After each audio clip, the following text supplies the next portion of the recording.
There is a particular kind of loneliness that only an aging parent understands.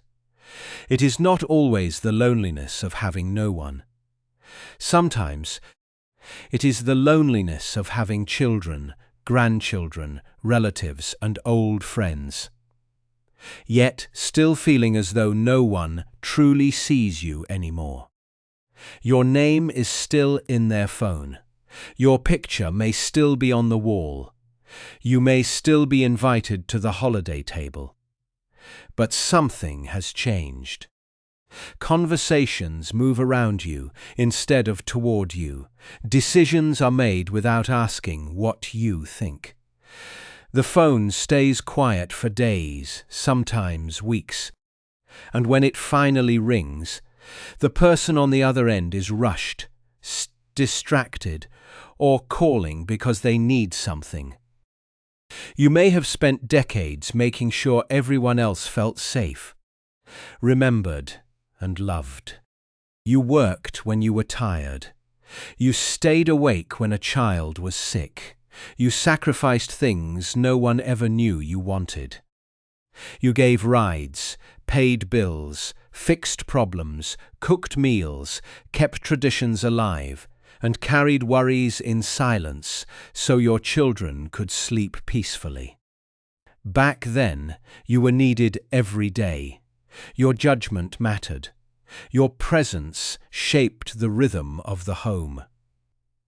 Now there are mornings when you sit with a cup of coffee and realize that no one is waiting for your advice. No one is asking what you think. And a painful question rises in the quiet. After everything I gave, how did I become so easy to overlook? That question can wound a person deeply because it is not only about attention. It is about meaning.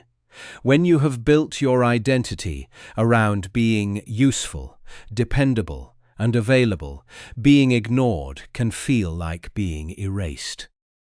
It can make you wonder whether your value disappeared when your children became independent, when you retired, when your health slowed you down, or when the house no longer needed your constant care. You may tell yourself that everyone is busy. You may defend them before anyone criticizes them. You may say that young people have stressful lives, demanding jobs, children of their own, and too many responsibilities. All of that may be true. But understanding their busyness does not make the silence hurt less. Marcus Aurelius understood something important about this kind of pain. He taught that much of our suffering comes not only from what happens, but from the meaning we attach to what happens. When a child does not call, the event itself is silence, but the mind quickly turns that silence into a judgment. They do not care. I no longer matter. I have been forgotten. I gave my whole life to people who barely think of me now. The silence becomes evidence in a private trial, and you become both the wounded person and the judge. This does not mean your pain is imaginary. It does not mean you should excuse coldness, neglect, or disrespect. It means that if you do not separate what happened from what your mind says it means, you may hand other people control over your peace. A missed call can become a ruined day. A distracted conversation can become proof that your entire life of love was wasted. A holiday invitation that feels obligatory can reopen every old disappointment at once. Before long, your emotional life begins to depend on how often someone remembers you, how warmly they speak, and whether they show gratitude in the way you hoped they would. That sounds simple, but it is one of the hardest truths to live. For years, attention may have been naturally tied to your role. Children called your name because they needed help. They looked for you when they were frightened. They asked what to do. They depended on your approval, your money, your time, your strength, and your presence. Their need made your importance visible. But children grow, families change, and the signs of importance become quieter. The danger is believing that because your role has changed, your value has disappeared. Your value was never created by how often someone called you. It was never created by how many problems you solved. It was never created by being the person who held the family together.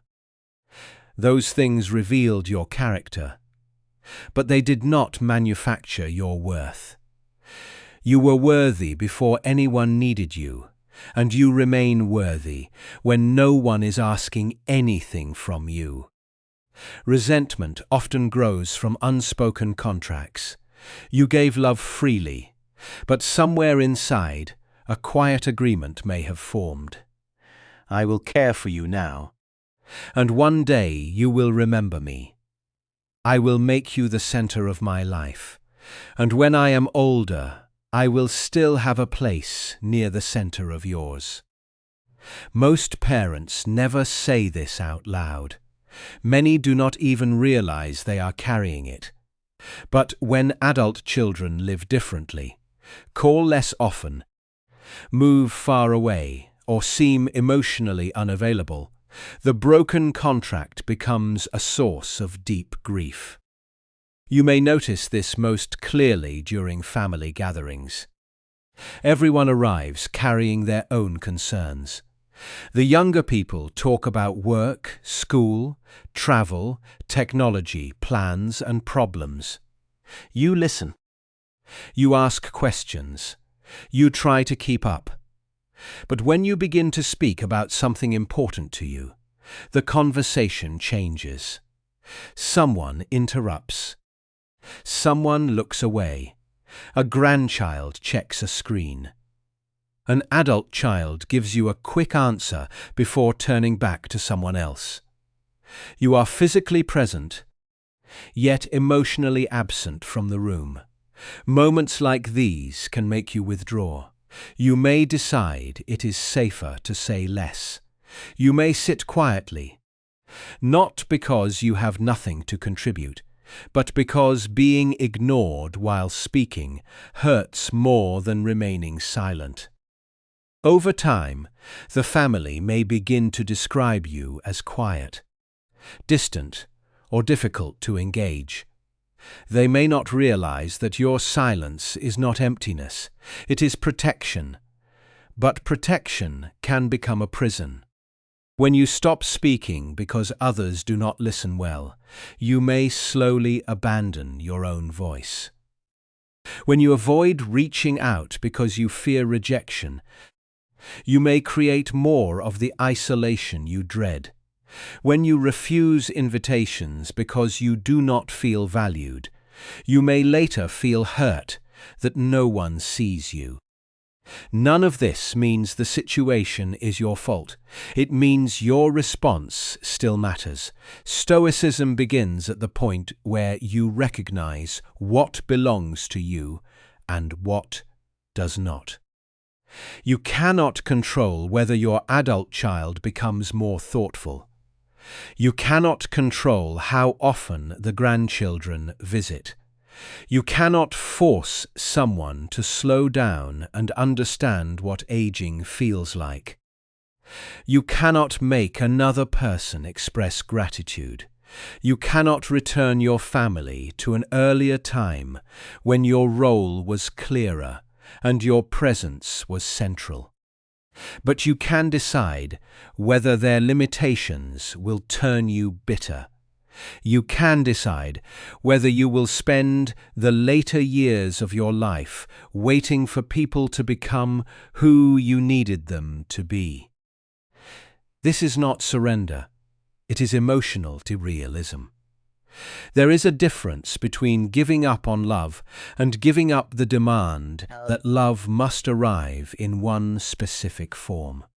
Perhaps your child does not call as often as you wish, but they show concern in practical ways. Perhaps they are uncomfortable with emotion because they never learned how to express it. Perhaps they assume you are strong and do not realize that strength can become lonely. Or perhaps, painfully, they are self-absorbed and careless. Whatever the truth may be, your peace cannot wait for them to change. Many aging parents remain trapped in a cycle of hope and disappointment. Monday begins with the thought that perhaps someone will call. By Wednesday, the silence feels heavy. By Friday, hurt has become anger. Then the phone rings on Sunday, and you try to sound cheerful because you do not want to push them away. You say you are fine. You avoid telling them how lonely the week felt. The conversation ends quickly, and afterward you feel even more alone because you had contact without connection. This is why invisibility feels so personal. It touches an older fear, the fear that you have become unnecessary. In a culture that praises speed, youth, productivity, and constant change, aging can feel like being moved quietly to the edge. Your experience may be respected in theory, but dismissed in conversation. People tell you to rest after retirement, but they do not understand that rest without purpose can feel like disappearance. They encourage you to enjoy your free time, but they do not see the empty hours stretching across the afternoon. This separation is a discipline. It will not happen once and remain forever. The mind returns to old wounds, especially in quiet homes. You may understand these ideas in the morning and still feel abandoned by evening. That does not mean you have failed. It means you are practicing a new way of relating to pain. Marcus Aurelius wrote reminders to himself, because wisdom must be renewed. He did not assume that knowing the truth once would protect him from every difficult emotion. The second Stoic lesson is this: stop trying to earn a place that should be given freely. Many parents continue serving long after service has become self-erasure. They believe that if they are useful enough, generous enough, agreeable enough, and available enough, the family will finally recognize their value. They lend money they cannot comfortably spare. They say yes when they are tired. They allow disrespect because they fear that setting a boundary will lead to even less contact. They become afraid that love will disappear the moment they stop providing something. This fear is understandable. When visits are already rare, you may not want to risk conflict. When a child calls mostly for favors, at least the request creates contact. Being needed can feel better than being ignored, even when the need is one-sided. So you agree to help, you rearrange your plans, you hide your frustration. For a brief moment you feel useful again. Then the favor is complete, the conversation ends and the silence returns. Over time, this creates a painful confusion between love and access. People have access to your time, your home, your savings, your emotional energy, and your willingness to rescue them. But access is not the same as closeness. Being useful is not the same as being cherished. Constantly proving your value can teach others that your value lies only in what you provide. Marcus Aurelius taught the importance of acting according to character rather than applause. Do what is right because it reflects who you are, not because it guarantees appreciation. This principle protects generosity from becoming a bargain. You can give without secretly purchasing affection. You can help without making your peace depend on gratitude. But this also means you must stop giving when the giving violates your judgment, damages your health, or teaches others to use you. Stoicism is not passive. It does not ask you to become a quiet target. It asks you to govern yourself. Sometimes self-government means generosity. Sometimes it means saying no. Sometimes it means refusing to participate in a relationship that only becomes active when someone wants money. Childcare, transportation, or emotional rescue. A boundary is not a punishment. It is a statement that your life still belongs to you. This can feel frightening when you are older because you may already feel that your circle is shrinking. Friends have moved away. Some have died. A spouse may be gone. Work relationships have faded since retirement. The family may be the last emotional structure that still connects you to your former life. Setting a boundary can feel like risking the little connection you have left. The return to dignity begins quietly. It begins when you stop explaining every no. It begins when you do not answer a disrespectful comment with nervous laughter. It begins when you allow another adult to experience the consequences of their own choices instead of rushing in to save them. It begins when you understand that being a parent does not require you to remain permanently available for misuse. Your children may not like this change. People often resist boundaries when they benefited from the lack of them. They may say you have become selfish, sensitive, stubborn, or different. In a sense, you are different. You are no longer using self-sacrifice as proof that you deserve a place in the family. You are no longer begging to be seen by making yourself endlessly useful. Aging removes many roles that once gave life structure. The employee becomes retired. The active parent becomes the parent of independent adults. The husband or wife may become a widow or widower. The homeowner who once repaired everything may need help carrying groceries. These changes can feel like losses of identity, especially when society treats dependence as weakness and usefulness as worth. But you are more than the roles you performed.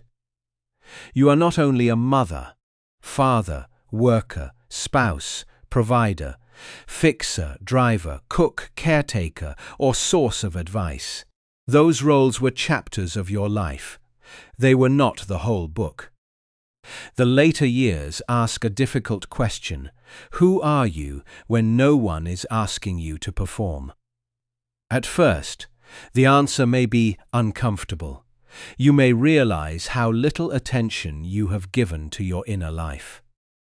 You may have spent so many years caring for others that solitude feels unfamiliar. The quiet house does not only remind you that the children are gone.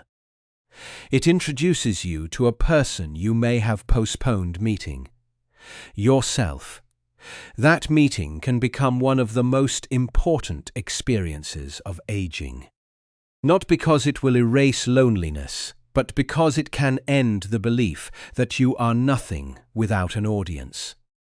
You can become present to your own life again. You can notice what you think before asking whether anyone agrees. You can make choices that are not designed to keep others pleased. You can stop treating your remaining years as a waiting room where you sit until someone remembers to visit.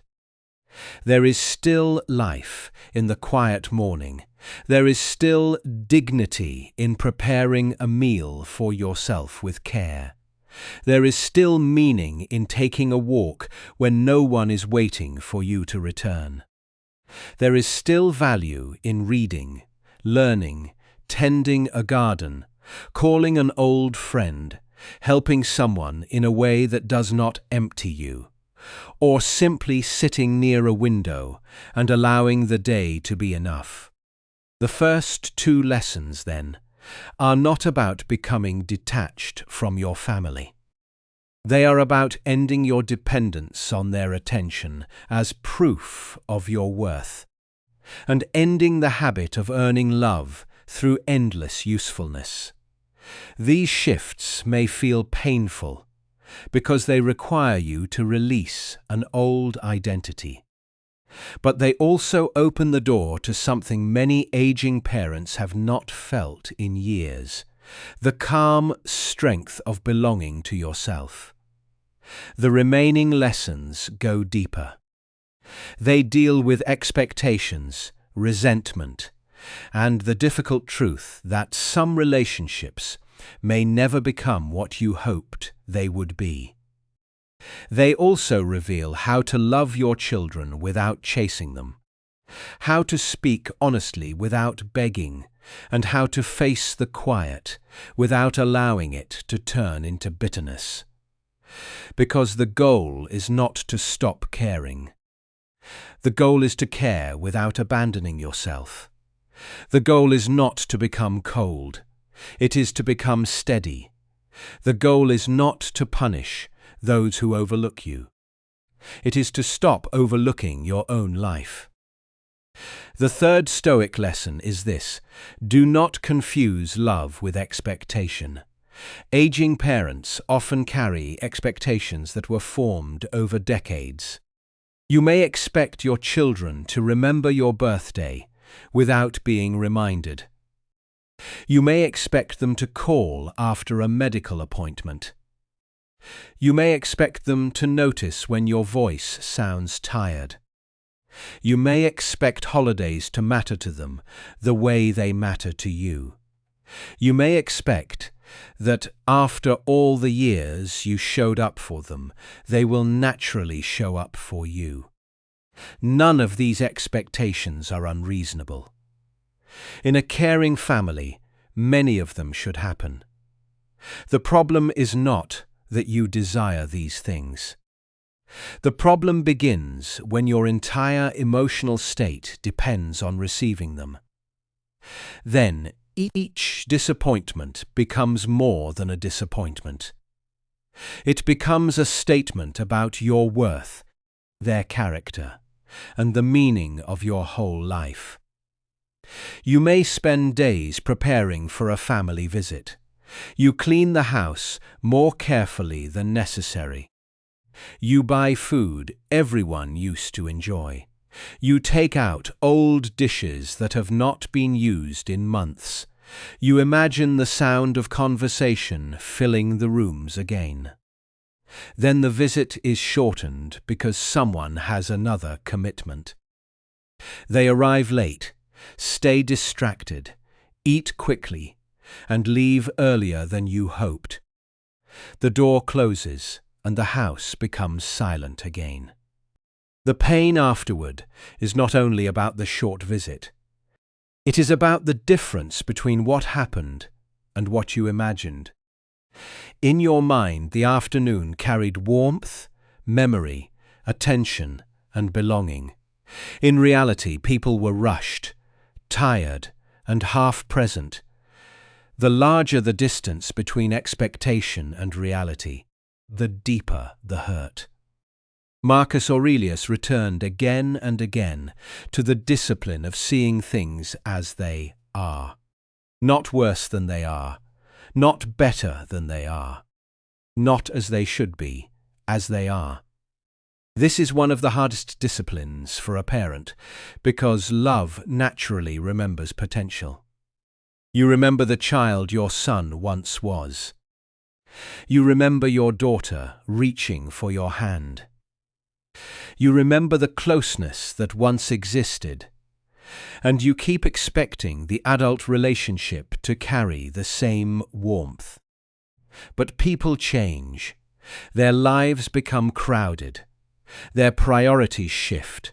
Some become emotionally mature. Others ärlighetsam. Some grow more grateful with age. Others become more self-centered. Some carry guilt about their distance, but avoid you because they do not want to face it. Some assume there will always be more time. Some love you, but do not know how to show it well. Seeing your children clearly is not the same as condemning them. It means releasing the fantasy that they will suddenly become the exact people you need them to be. It means paying attention to patterns rather than promises. If someone says they will call and repeatedly does not, believe the pattern. If someone only reaches out when there is a problem, recognize the relationship as it currently exists. If someone is kind in person but inconsistent from a distance, see both truths. Many aging parents suffer because they keep responding to hope instead of evidence. They hold on to the next holiday, the next visit, the next conversation, the next apology. They tell themselves that this time will be different. Sometimes it is. Often it is not. Each new disappointment reopens the same wound because the expectation was never adjusted. When they cannot give you that, you may try harder. You explain your feelings in more detail. You bring up old memories. You mention how rarely they call. You remind them of the sacrifices you made. You hope that if you can make them fully understand your pain, they will finally respond with the tenderness you need. Sometimes this works. Honest conversation can change a relationship, but sometimes it creates defensiveness. The adult child hears criticism where you are expressing grief. They feel accused. They begin to call out of obligation rather than affection. You feel the difference immediately. The calls become scheduled, careful, and emotionally thin. You receive the contact you asked for, but not the closeness you wanted. This is where many parents become trapped. They believe they must choose between silence and guilt. Either say nothing and remain lonely, or speak and risk pushing the child away. But there is another way. You can communicate clearly without making another person responsible for your entire emotional life. Stoic wisdom lives in that separation. Your responsibility is to speak with dignity. Their responsibility is to respond. Your peace depends on knowing that you were honest, measured, and self-respecting. It cannot depend on whether they become the person you hoped for. There is another expectation that causes deep suffering in later life. The expectation that gratitude will eventually arrive. Sometimes that understanding comes. A child may one day look at you differently and say they finally see what you carried. That moment can be healing. But some parents never receive it. Their children remain preoccupied with what was missing, what went wrong, or what they believe should have been different. They may remember your failures more clearly than your sacrifices. This can feel brutally unfair. You may have done your best with the tools you had. You may have worked through exhaustion, grief, financial stress, illness, or a difficult marriage. You may have made mistakes, but you did not stop trying. Yet your child speaks as though your mistakes were the whole story. The instinct is to defend yourself. You want to explain the context. You want to remind them of what you endured. You want them to understand that you were human, not heartless. But explanations do not always produce understanding. Sometimes they sound like excuses to someone who is still carrying pain. Stoicism asks you to examine yourself honestly, without surrendering to a false verdict. You can admit where you failed. You can apologize for what was truly yours. You can regret harsh words, absence, control, emotional distance, or decisions that caused harm. But you do not have to accept the idea that one mistake erases a lifetime of love. The mind likes simple explanations. If my children are distant, I must have failed. If they do not call, I must deserve it. If they criticize me, their version must be the whole truth. But family relationships are rarely that simple. Adult children are shaped by many forces, including their own choices, personalities, marriages, careers, fears, resentments, and expectations. You are responsible for your part. You are not responsible for the entire emotional history of another adult. This distinction is essential. Without it, you may spend your final years trying to repay a debt that can never be calculated. You may accept endless blame because you believe suffering proves love.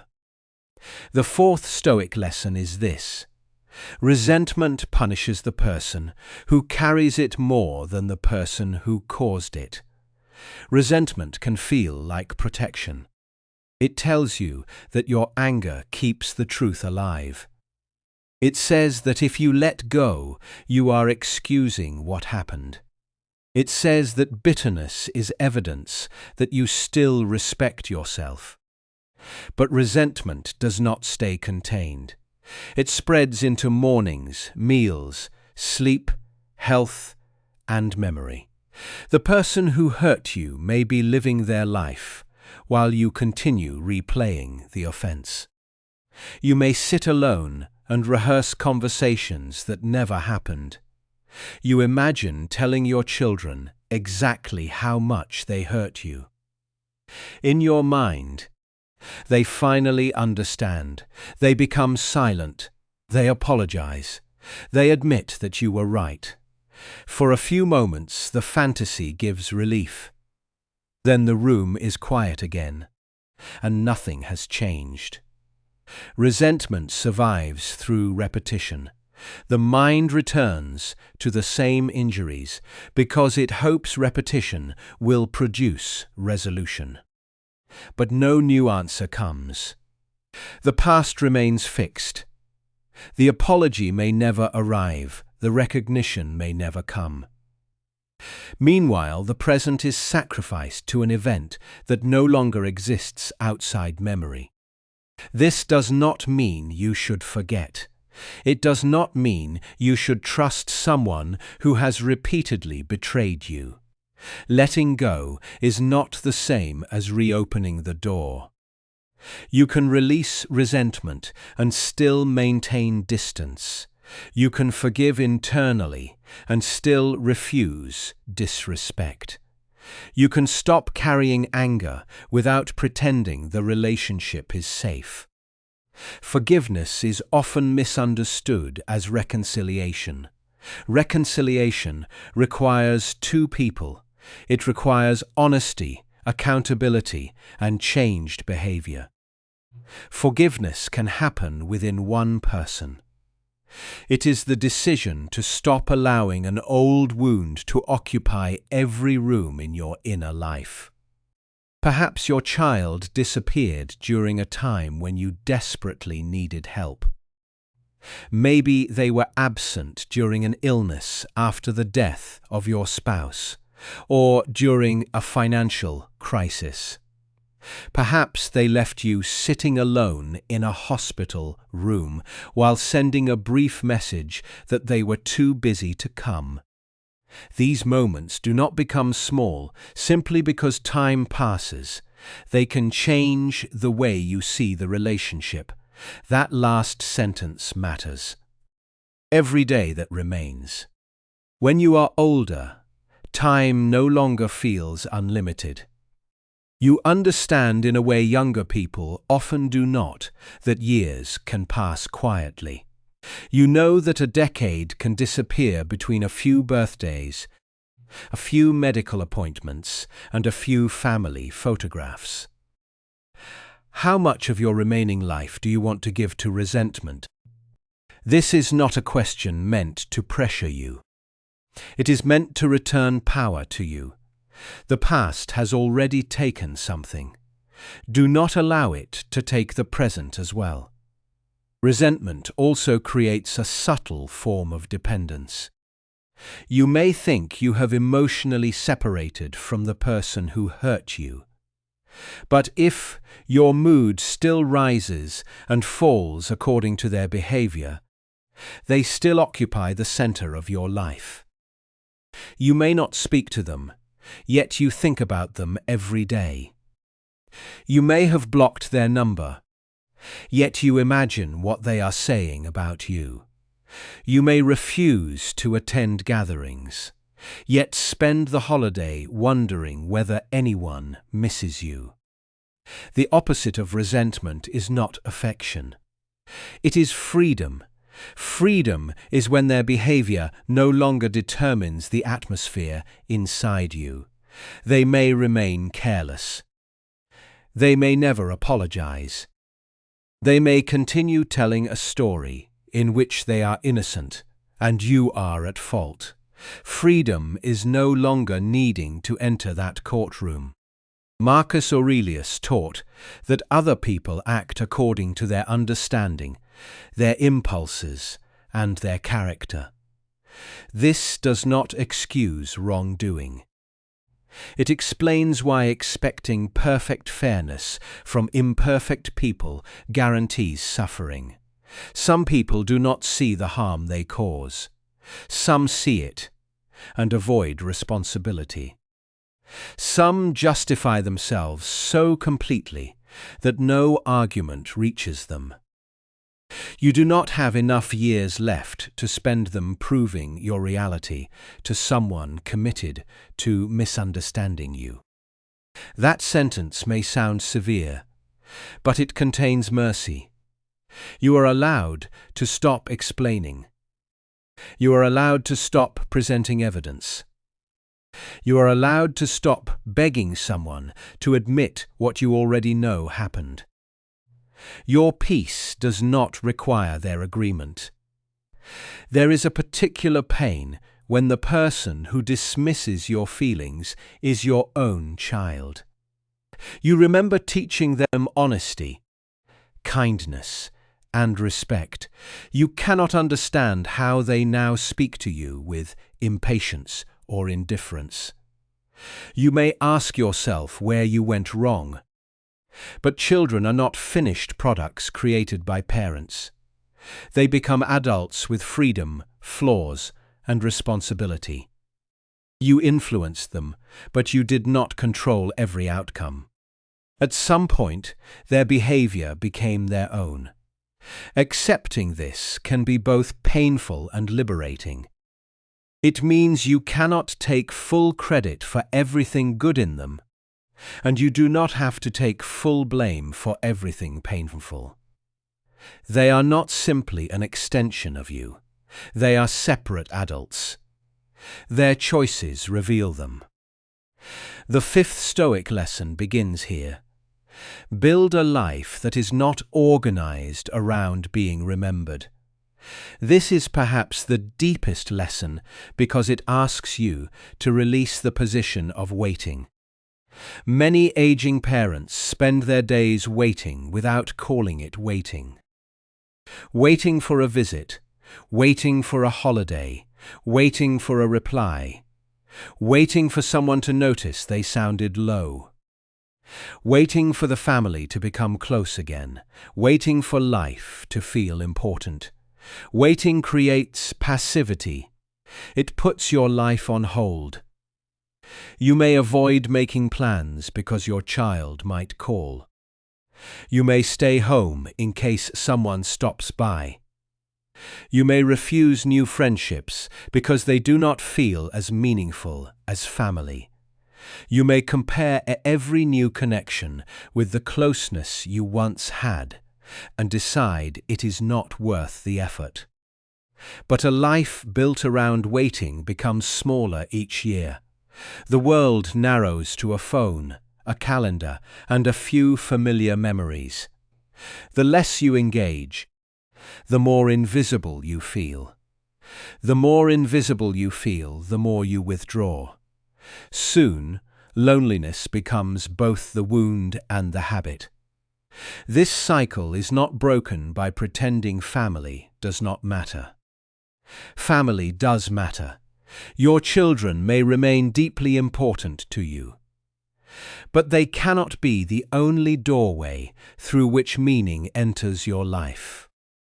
You need places where your presence is not measured by your parental role. A conversation with a neighbor, a familiar face at a community center, a weekly breakfast with someone who understands loss, a volunteer role where your experience is useful but not exploited, a church group, a walking group, a class, a library, a garden, a local project. Not because these things replace your children, but because your life deserves more than one source of connection. You may also need to relearn how to offer yourself without overgiving. A person who has spent a lifetime earning love through usefulness may repeat the same pattern in new relationships. You become the helper, the listener, the one who gives rides, brings food, and never asks for anything. Then you feel unseen again. Being seen requires allowing yourself to be known. That means speaking about your own life, admitting when you are tired, receiving help without shame, saying what you enjoy, saying what you do not. Letting people encounter you as a person, not only as a source of support. This may feel unfamiliar. Older generations were often taught not to burden others. You may have learned to keep problems private, to remain strong, to avoid complaining. There is wisdom in emotional restraint, but there is a difference between restraint and disappearance. Stoicism is not isolation. Marcus Aurelius believed human beings were made for cooperation. Inner strength does not mean needing no one. It means not collapsing when someone fails you. It means seeking connection without surrendering your dignity. Loving without chasing means you can call because you want to speak, not because you are testing whether they care. You can invite without building your whole week around the answer. You can express affection without demanding the same emotional style in return. You can stop using silence as punishment and stop using overgiving as bait. You can also stop interpreting every boundary as rejection. Your adult children may have responsibilities you cannot fully see. Their distance may not always be personal. At the same time, their busyness does not require you to accept crumbs. Mature love holds both truths. They may be overwhelmed, and you may still deserve respectful communication. You may need to grieve the relationship you wanted. This grief is real. It deserves to be acknowledged. Some parents spend years hoping for emotional closeness that never develops. Letting go of that hope can feel like a death. But grieving an illusion is healthier than living inside it forever. The grief may come in waves. You may feel strong for weeks, then see an old photograph and suddenly remember a child asleep against your chest. You may hear another parent talk about daily calls from their daughter and feel envy rise.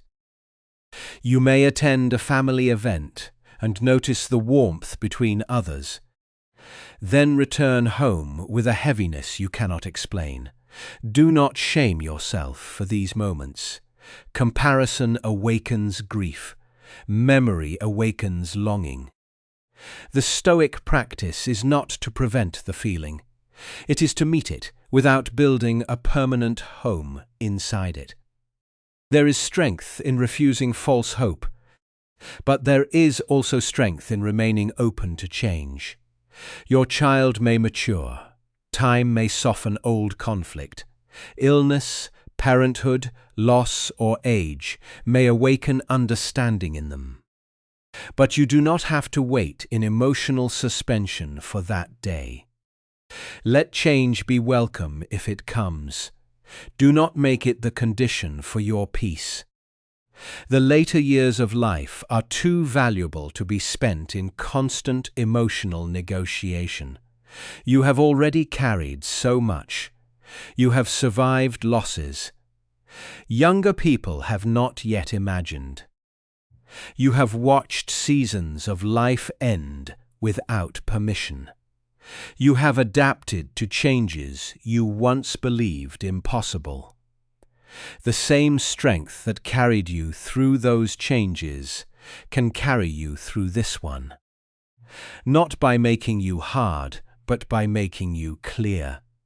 You are not asking to become less loving. You are learning to stop offering your heart in ways that leave it unprotected. You are not withdrawing from your family. You are withdrawing from the belief that their attention decides whether your day has meaning. The final part of this path is not about changing your children. It is about changing your posture toward life. It is about waking up without placing your worth on trial. It is about creating boundaries without hatred, accepting reality without surrender, and entering the remaining years with a quieter form of courage. That courage does not announce itself. It may look like eating breakfast without checking the phone 5 times. It may look like saying no without guilt. It may look like making a plan, even though no family member is involved. It may look like forgiving someone who never apologized, not for their sake, but because your mind deserves rest. It may look like sitting alone in a quiet house and no longer interpreting the silence as proof that you have disappeared.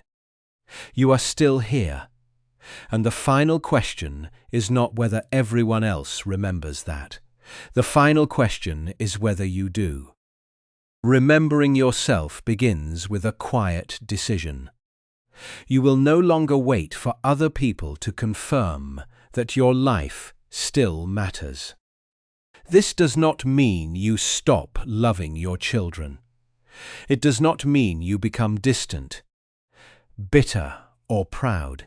It means you stop standing at the door of your own life, hoping someone else will invite you back inside. You begin to understand that dignity is not something your family gives you when they are attentive. Dignity is something you protect, especially when others are careless with it. This is why the final Stoic shift is not merely emotional. It is practical. You must begin reclaiming your attention. That sentence will not erase loneliness. It will do something more useful. It will place loneliness inside the day, instead of allowing loneliness to become the whole day. You may still check the phone later. You may still feel a sting when there is no message. But you do not have to begin every morning by asking other people whether you are important. You can begin by deciding how you will use the hours that are actually yours. Do not be alarmed by that silence. It does not mean there is nothing inside you. It means your inner voice has not been consulted for a long time. Begin with small questions. What brings calm rather than distraction? What makes the afternoon feel less empty? Which person leaves you feeling respected instead of drained? What part of your home still gives you comfort? What activity makes time pass without making you feel numb? What have you postponed because you believed your life was supposed to revolve around family? Your answers do not need to impress anyone. A meaningful life in old age does not have to be dramatic. It may be a morning walk taken at the same hour. It may be learning the names of people you pass. It may be reading at the library, caring for a few plants, writing down memories, attending a weekly gathering, helping a neighbor, cooking a meal that reminds you of someone you loved, or listening to music that brings an earlier version of yourself back into the room. The purpose is not to stay busy so you never feel. Constant activity can become another form of escape. The purpose is to participate in your life again. There is a difference between filling time and inhabiting time. Filling time is done out of fear. You turn on the television because silence feels unbearable. You scroll through photographs because you want to return to a time when everyone needed you. You clean the same room again because you do not know what else to do with the afternoon. Inhabiting time means being present enough to recognize that even a quiet hour belongs to your life. You may discover that grief has been waiting beneath the busyness. Not only grief about distant children, but grief about your own aging. Grief about the body that no longer moves as it once did. Grief about friends who are gone. Grief about a spouse whose chair remains empty. Grief about the career that ended, the home that changed, the traditions that faded, and the future that now feels shorter than the past. This grief deserves respect. It should not be treated as weakness. Aging requires repeated goodbyes, and many of them happen without ceremony. No one holds a gathering when you realize you can no longer drive at night.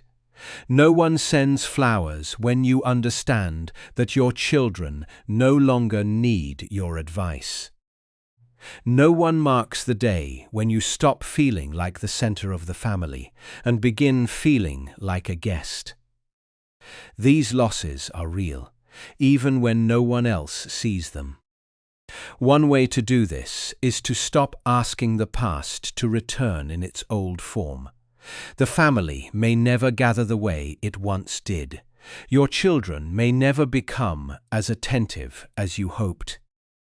The home may never again have the same noise, urgency, or sense of purpose. But meaning can return in another form if you stop insisting that it must look like the past. Perhaps the dining table that once held family meals can now hold a notebook where you write down stories from your life. Not because you are certain anyone will read them, but because your memories deserve a place outside your mind. Perhaps the room that once belonged to a child can become a space where you read, pray, sew, paint, listen to music, or simply sit without apology. Perhaps the mornings that once began with responsibility can now begin with reflection.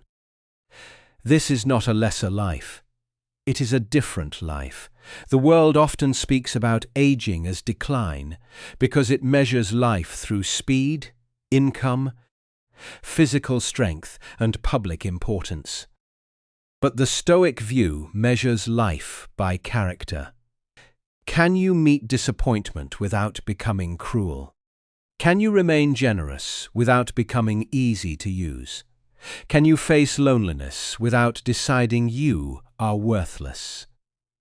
Can you accept what cannot be changed while still changing what belongs to you? These are not small accomplishments. They require more courage than many people will ever recognize. In those moments, do not demand that wisdom remove pain. Let wisdom keep pain from becoming despair. It also helps to prepare for the moments that repeatedly wound you. Stoicism values preparation because the expected difficulty is less likely to overthrow the mind. Before a holiday, remind yourself that the visit may be shorter than you wish. People may arrive distracted. Someone may be late. Someone may leave early. The conversation may not reach the depth you hoped for. Prepare without becoming cynical. Then decide in advance how you will protect your peace. You can enjoy what is present without demanding that it become perfect. You can notice the person who did come instead of focusing only on the one who did not. You can step away from a disrespectful conversation. You can refuse to spend the entire gathering working in the kitchen while everyone else connects. You can sit down. You can receive. You can allow others to help. After the family leaves, have something gentle planned for yourself. Not as a distraction, but as care. A favorite meal saved for later. A call with a trusted friend. A walk the next morning. A quiet ritual that tells your body the visit has ended, but your life has not. This may seem minor, but emotional strength is often built through preparation rather than dramatic breakthroughs. The same is true with phone calls. Before calling an adult child, ask yourself why you are calling. Are you reaching out because you have something to share, or are you testing whether they care? Are you prepared for a short conversation? Will you feel angry if they are distracted? Can you speak honestly without turning the call into a trial? Do not watch the phone as though your peace is trapped inside it. Reaching out is not weakness. Repeatedly pursuing someone who consistently responds with indifference is self-abandonment. Wisdom lies in knowing the difference. You may also need to change the way you interpret silence. Not every silence is rejection. Sometimes people are overwhelmed. Sometimes they assume you are doing well. Sometimes they are struggling privately. But repeated silence is information. You do not need to turn it into hatred, and you do not need to pretend it means nothing. Let behavior teach you where to place your energy. Invest more deeply in those who show care, even if they are not the people you expected. An old friend may become more emotionally present than a relative. A neighbor may notice your absence before your children do. A person you meet later in life may listen with greater patience than someone who has known you for decades. Family is important, but emotional safety does not always follow blood. This truth can bring guilt. You may feel disloyal for enjoying relationships outside the family. especially if your children rarely call. But you are not replacing anyone. You are allowing your life to receive warmth where warmth is available. A tree does not apologize for turning toward the light. You must also become willing to ask for help clearly. Many aging parents want others to notice without being told. You hope your child will sense that you are frightened, tired, or struggling. When they do not, you feel invisible. But even caring people can miss what is hidden. Clear requests do not guarantee a caring response. They remove confusion. They also protect you from suffering inside a test that the other person does not know they are taking. If they respond, receive the care without minimizing it. If they do not, let the answer guide your expectations. Do not keep asking the same closed door to become an open one. Find another source of support when possible. A friend, relative, faith community, local service, support group, or trusted professional may become part of the structure that keeps your life steady. There is no dignity in pretending you need no one. The dignity lies in refusing to make one unwilling person your only hope. As you practice these changes, guilt may rise.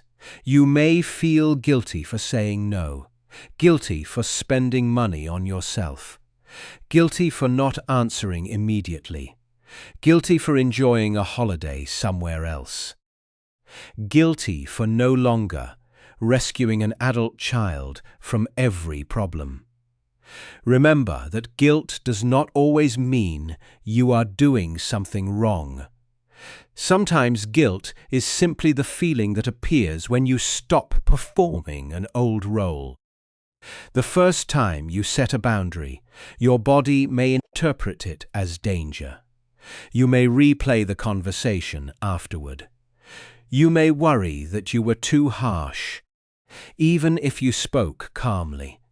You may be tempted to call back and soften everything until the boundary disappears. Pause before doing that. Ask yourself whether you were unkind or simply unfamiliar. Ask whether you caused harm or merely allowed someone to feel disappointment. Other adults are allowed to be disappointed when you say no. Their disappointment is not an emergency. This is especially important when money is involved. Aging parents are often pressured by children who assume family resources are permanently available. You may feel responsible for problems created by decisions you did not make. You may fear that refusing financial help will damage the relationship. But giving from fear rarely creates love.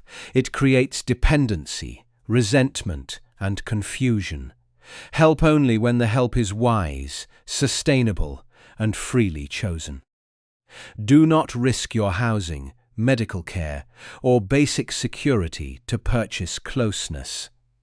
A person who becomes distant because you protected your future was already valuing access more than relationship. That truth may hurt, but clarity is kinder than illusion. You are allowed to protect the years ahead, even when you do not know how many there will be. You are allowed to think about your health, your savings, your energy, and your peace. You are allowed to prepare for your own needs without apologizing. Marcus Aurelius often reminded himself that death is natural, not an insult. For many older people, fear of death is closely connected to fear of being alone. You may not only fear the end. You may fear becoming sick without help, losing independence, becoming a burden, or dying before certain relationships are repaired. These fears are human. They should not be dismissed with empty reassurance. You may not receive every reconciliation. Some apologies may never come. Some conversations may remain unfinished. Some people may understand you only after you are gone. This is painful, but it does not mean you should spend the present begging for an ending you cannot control. Do what belongs to you while there is time. Apologize where an apology is honest. Express love where love is true. Put important wishes in writing. Organize practical matters. Tell people what they need to know. Speak with courage, but do not force a final scene. Peace does not require every relationship to be resolved. Sometimes peace comes from knowing you acted with integrity, even when the other person remained unchanged. There may be one child you still hope will return emotionally. One relationship that remains unfinished in your mind. You may carry imagined conversations into sleep. You may rehearse the words you would say if they finally asked how you really felt. Those to yourself first. This is not false comfort. It is self-respect. There is also a deeper form of forgiveness you may need. And it may not be forgiveness of your children. It may be forgiveness of yourself for growing older. You may feel frustrated with your body. You may be embarrassed when you need help. You may become impatient with forgetfulness, slower movement, or medical limitations. You may compare yourself with who you were at 40 and treat the present version of yourself as a disappointment. But your body has carried you through an entire life. It carried children, work, grief, sleepless nights, illness, responsibility, and years of service. It may now require patience instead of criticism. Needing help does not make you less worthy. Moving slowly does not make you irrelevant. Forgetting a name does not erase your wisdom. Being unable to do what you once did does not cancel what you have already done. You are not a burden because you have needs. Every human being begins dependence and often ends with greater dependence. The shame attached to this is created by a culture that worships independence as though anyone were truly independent. The goal is not to deny your needs. The goal is to meet them with honesty and planning. Accept help from people who offer it with respect. Use tools that preserve your safety. Simplify what has become too difficult. Let go of tasks that injure your pride more than they serve your life. Adaptation is not defeat. It is wisdom cooperating with reality. There will still be moments when you feel invisible. No philosophy can guarantee that others will become attentive. You may still sit at a family table and feel the conversation move past you. You may still notice that people speak more loudly to you, but listen less carefully. You may still feel that younger relatives see your age before they see your mind. When that happens, do not shrink automatically. Speak calmly. Ask the question you want to ask. Share the story you believe matters. Do not compete for the room, but do not disappear from it. And if the room repeatedly refuses to see you, remember that visibility is not the same as value. The sun has value behind clouds. A book has value when no one opens it. A life has value even when the people nearest to it fail to look closely. Your task is not to force everyone to recognize your depth. Your task is to live from that depth. Quality of connection matters more than the appearance of family closeness. A photograph can show everyone smiling, while one person feels completely alone. A full table does not guarantee warmth. A frequent phone call does not guarantee respect. Stop measuring love only by visible forms. Look for consistency, patience, honesty, and the feeling that you are allowed to exist without performing. Offer those qualities as well. Do not use your pain as permission to control. Do not punish children through silence, and then expect them to understand. Do not bring up sacrifice in every disagreement. Do not make grandchildren responsible for healing your loneliness. Your dignity grows when you refuse both self-erasure and emotional manipulation. You can be firm without becoming cruel. You can tell the truth without turning it into a weapon.